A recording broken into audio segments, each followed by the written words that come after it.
दोस्तों north Korea की reality क्या है उसका सबसे बड़ा एग्जाम्पल है ये बिल्डिंग।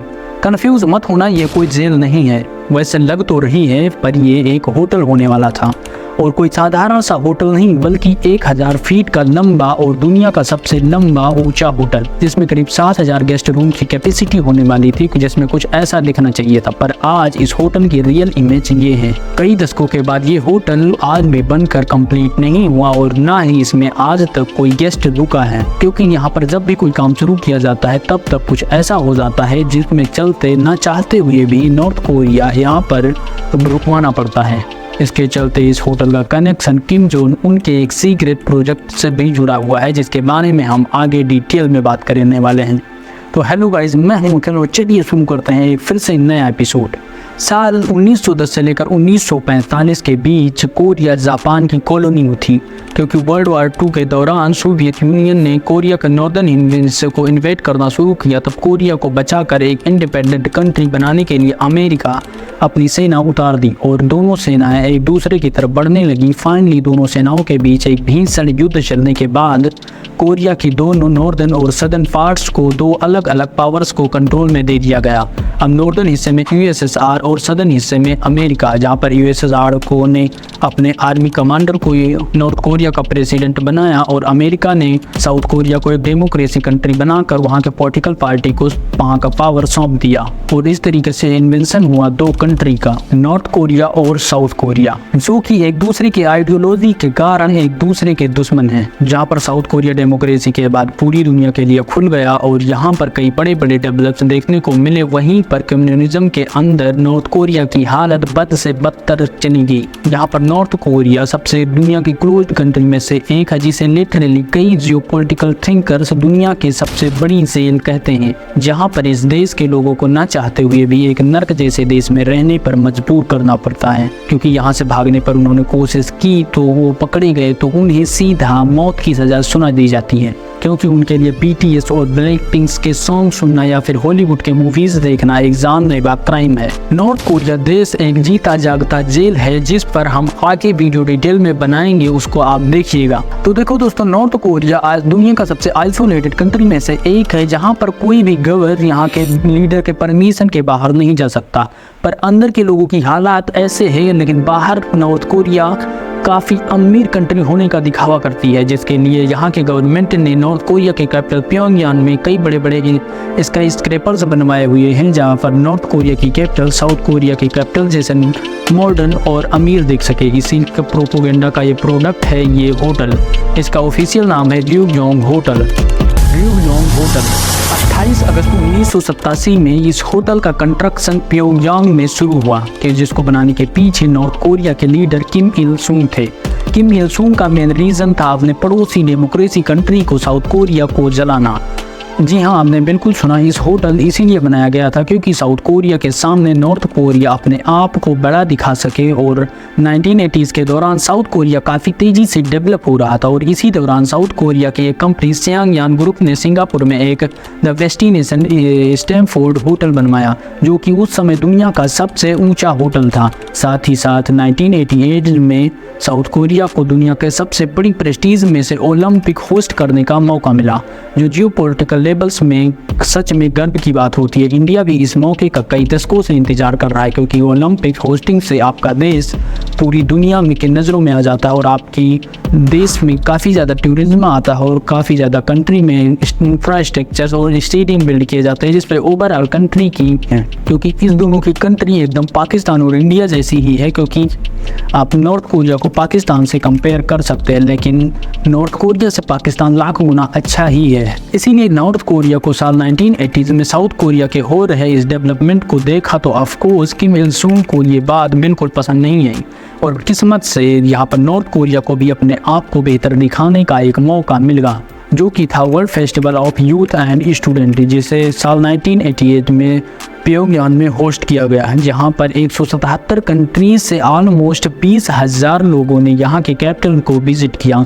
ऑफ कोर्स काफ़ी ज़्यादा रिस्ट्रिक्शंस हुए, लेकिन इन सब को नॉर्थ कोरिया उन्हें अच्छी इमेज दिखाने के लिए प्योंगयांग में कई बड़े बड़े इंफ्रास्ट्रक्चर्स, रोड और स्काई स्क्रैपर्स भी बनवाए। और इसी दौरान भी एक प्रोजेक्ट पर काम शुरू हुआ जिसे नॉर्थ कोरिया का आइडिया था साउथ कोरिया द्वारा सिंगापुर में बनाया बड़ा होटल, यानी कि दुनिया का सबसे बड़ा होटल। यहाँ के नॉर्थ कोरिया के कैपिटल प्योंगयांग के बीचों बीच एक ऐसी आलीशान बिल्डिंग जिसे कई किलोमीटर दूर से भी देखा जा सकता था। ऑफिशियली इस होटल की हाइट ऑलमोस्ट 330 मीटर होने वाली थी, लगभग 1080 फीट होने वाली थी, जो कि दिखने में एक पिरामिड शेप का होने वाला था, जिसके चारों ओर ऑलमोस्ट 100 मीटर लॉन्ग और 18 मीटर वाइड और 3 बड़े बड़े 75 डिग्री के डिज़ाइन में विंग्स होने वाले थे। इस होटल में 105 फ्लोर्स होने वाले थे, जिसमें टॉप पर 5 फ्लोर अलग अलग डायरेक्शन में 360 डिग्री घूम सकते थे। ऑलमोस्ट इसमें 3000 से 7000 रूम्स बनाने का प्लान किया गया। इन शॉर्ट इसमें नॉर्थ कोरिया दुनिया का सबसे आलीशान होटल बनाना चाहता था, जो कि किम इल सुंग का ड्रीम प्रोजेक्ट भी था। साल 1992 में किम के बर्थडे में ओपन करने का शेड्यूल किया गया, लेकिन अब ये टाइम पर बनकर तैयार हो जाता तो लिटरली ये दुनिया का सबसे ऊंचा होटल होता और साथ ही साथ दुनिया की 7वीं सबसे बड़ी ऊंची बिल्डिंग भी हो जाती। यहाँ पर नॉर्थ कोरिया के लाखों कोशिश के बाद ये साल 1992 तक कंप्लीट नहीं हुआ और इसके ओपन सेरेमनी को कैंसिल कर दिया गया।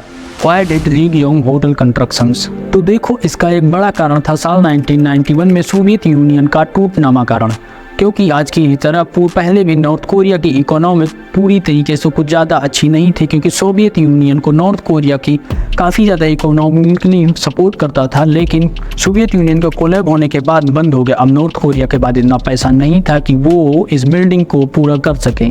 देखो, साल 1992 तक इस बिल्डिंग ने अपने फुल आर्किटेक्चर को यानी कि 330 मीटर तक तो अचीव कर लिया था, लेकिन प्रैक्टिकली इस दुनिया की 7वीं ऊंची बिल्डिंग बन गई थी। लेकिन अब ये केवल कंस्ट्रक्शन साइड ही थी। यहाँ पर डिज़ाइन के मुताबिक न बाहर में एक्सटीरियर ग्लास था और ना ही अंदर कोई इंटीरियर।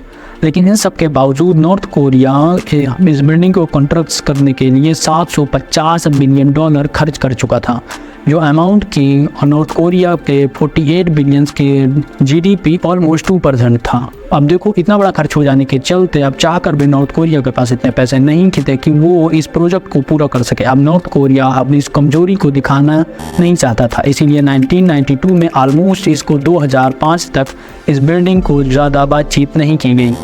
अब इस बिल्डिंग को अबेंडन कर दी गई, जिसमें किसी को जाने की इजाज़त नहीं दी गई, यहाँ तक कि नॉर्थ कोरियन लोगों को भी।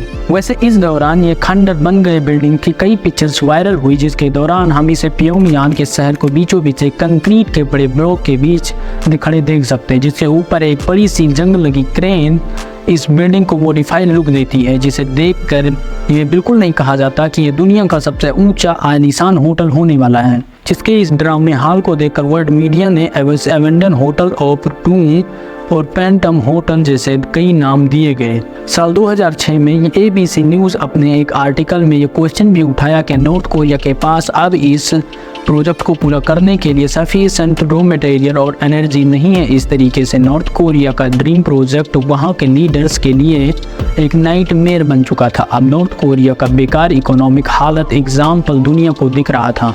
अब शायद इन्हीं वजह से तंग आकर ऑलमोस्ट 16 साल बाद 2008 में किम जोंग सेकंड ने इस बिल्डिंग को रिकंस्ट्रक्शन चालू कर दिया। रियोंग होटल कंस्ट्रक्शंस रिजर्वेशंस। अब दोस्तों, इसके लिए $400 मिलियन का प्रोजेक्ट इजिप्शियन कंस्ट्रक्शंस ओरास्को ग्रुप को दिया गया। कंस्ट्रक्शन के दौरान साल 2009 में ओरास्को चीफ को ऑपरेशन ऑफिसर को बेचारा ने इस बिल्डिंग में कई बड़े स्ट्रक्चर्स को इशूज़ के आइडेंटिफाई किए और इस बिल्डिंग को अलाइनमेंट नीडेड था। ये सब चीज़ें बता रही थी कि इस बिल्डिंग की कंस्ट्रक्शन ओरियन लीडर द्वारा एक बड़ा घोटाला किया गया था। इसके बेस स्ट्रक्चर्स काफ़ी ज़्यादा स्टील की कमी थी, जिससे इस बिल्डिंग का स्ट्रक्चर पूरी तरीके से सॉलिड नहीं था। लेकिन इन सब की बातों को इग्नोर करते हुए नॉर्थ कोरियन गवर्नमेंट के प्रेशर में ओरास्को ग्रुप ने दोबारा इस बिल्डिंग का काम शुरू कर दिया। इस दौरान नॉर्थ कोरियन गवर्नमेंट द्वारा इस बिल्डिंग के कई गवर्नमेंट स्टैम्प्स भी छापे गए और इसका प्रचार भी किया गया।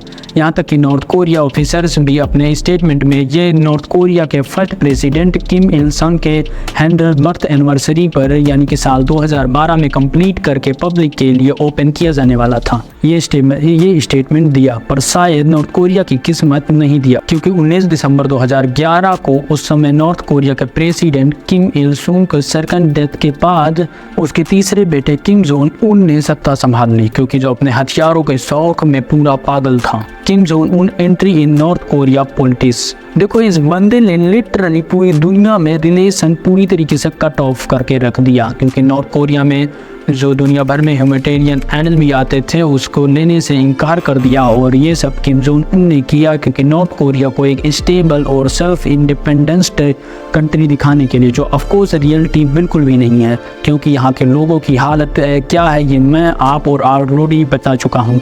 क्योंकि नॉर्थ कोरिया फैस लिया पूरे एशिया की सबसे गरीब कंट्री। किम जोंग के पावर आने के बाद कैपिटल प्योंगयांग में कई इमेज रिलीज की गई, लेकिन सडनली लोगों ने एक बात नोटिस की, क्योंकि इन पिक्चर्स में ये रियोंगयोंग होटल जाना जाता था वो वहाँ पर नहीं दिख रहा था, लेकिन आखिर ये होटल कहाँ गायब हो गया। The sudden disappears of the Ryugyong hotel. तो जब इन इमेजेस को ध्यान से देखा गया तो ये पता चला कि ये इमेजेस एडिटेड है, जिसे नॉर्थ कोरिया के गवर्नमेंट द्वारा मैनिपुलेट करके रिलीज किया गया था, जिसे जानबूझकर इस होटल को रिमूव किया गया था, क्योंकि किम जोंग उन इस होटल को पूरी दुनिया को दिखाना नहीं चाहते थे। अपनी लीडरशिप की शुरुआत के कुछ समय बाद किम जोंग उन ने इस बिल्डिंग पर दोबारा कंस्ट्रक्शन का काम शुरू किया। इस बार नॉर्थ कोरिया काफ़ी ज़्यादा सीरियस लग रहा था कि शायद इसलिए किम अपने लीडरशिप के नॉर्थ कोरिया को प्रूव करना चाहता था। साल 2012 में इस होटल के फिनिशिंग और ओपनिंग का काम इंटरनेशनल होटल कैंपियंस को दे दिया गया, जिसके द्वारा इस होटल का ओपनिंग डेट 2013 में अनाउंस की गई। लेकिन इसके साथ नॉर्थ कोरिया में एक और सीक्रेट प्रोजेक्ट पर काम चल रहा था, जो अगले ही साल पूरी दुनिया को डराने वाला था, खास करके अमेरिका को। How Kim secret project hurt Ryugyong hotel construction work. लेकिन दोस्तों इससे पहले इस बिल्डिंग पर काम रोक दिया गया, क्योंकि इस पर खर्च होने वाला सारा पैसा और जहाँ तक कि सबसे नॉर्थ कोरिया की जीडीपी सबसे बड़ा हिस्सा और सीक्रेट प्रोजेक्ट पर खर्च कर दिया गया था। ऑफ कोर्स आप गेस कर चुके होंगे ये प्रोजेक्ट था एक न्यूक्लियर टेस्ट, जिसे 12 फरवरी 2013 में कंडक्ट कर दिया गया था, जिसे पूरी दुनिया की नींद उड़ा के रखनी थी, खास करके अमेरिका की, जो कि नॉर्थ कोरिया को सबसे बड़ा दुश्मन था। लेकिन जैसे कि मैंने आपको पहले ही बताया था कि इस टेस्ट के कारण होटल का दोबारा से काम रुक गया और कुछ समय बाद किम जोंग अपने हथियारों के शौक में बिजी हो गया, जहाँ पर नॉर्थ कोरिया में कई बड़े बड़े पावरफुल हथियार तैयार किए गए। क्योंकि 2016 में किम को दोबारा से इस होटल की याद आई और इस काम ग्रुप को रिकंस्ट्रक्शन का काम दिया गया। अब इस बार ये बिल्डिंग होटल बनाने के लिए कंस्ट्रक्शन नहीं की गई थी, बल्कि ये किम अपने ही देशवासियों के ब्रेन वॉश के लिए एक प्रोपोगेंडा फैलाने का तैयार था। साल 2016 में कंस्ट्रक्शन साइड में काम शुरू किया गया, लेकिन इस काम 2018 तक चला एंड अब तक इस बिल्डिंग को ऐसे ही खंडर की तरह खड़े हुए सालों हो चुके थे, क्योंकि इस बिल्डिंग का स्ट्रक्चर P4 न्यू था, क्योंकि इसके पिलर्स क्रैक्स पड़ने लगे थे। और इसके बावजूद नॉर्थ कोरिया ने इस पर पूरे बिल्डिंग पर कई सारे LED लाइट्स लगवा दिए गए, जिसके बाद नॉर्थ कोरिया द्वारा कई वीडियो वायरल की गई, जिस पर LED लाइट कई बिल्डिंग नॉर्थ कोरिया के कम्युनिज्म स्लोगन्स और नॉर्थ कोरियन फ्लैग और नॉर्थ कोरियन लोगों के लिए एक हिस्ट्री को मैनिपुलेट करने के लिए ब्रेन वॉश करने वाली वीडियोस। इन शॉर्ट कहूँ तो इस बिल्डिंग को एक समय पर दुनिया का सबसे ऊंचा रेस्टोरेंट बनाने का सपना था। उसे 3 से 7 हज़ार लोगों की रहने की बात की गई थी और आज 30 साल से ज़्यादा होने के बावजूद उस बिल्डिंग में एक भी इंसान नहीं रहता और ना ही इस बिल्डिंग काबिल है कि उसमें कोई रह सकता है। बट इन रियलिटी कोरिया की हालत इस बिल्डिंग की ही तरह है, बल्कि खोखली इमारत की तरह, जो लगता नहीं कि ये काफ़ी ज़्यादा समय तक चल सकती है। वैसे आपको क्या लगता है नॉर्थ कोरिया के बारे में? मुझे नीचे कमेंट में अपनी राय जरूर दें। अगर आपको ये वीडियो पसंद आती है तो वीडियो को लाइक किए बिना मत जाना, और आपने लाइक कर दिया है तो आपको ये वीडियो जरूर से पसंद आएगी, क्योंकि मैंने इसमें बताया है कुछ ब्रह्म राक्षस के बारे में। यहाँ पर क्लिक करो, ब्रह्म राक्षस की कहानी सुने। तब तक के लिए मिलते हैं नेक्स्ट एपिसोड में। जय हिंद, गुड बाय, वंदे मातरम।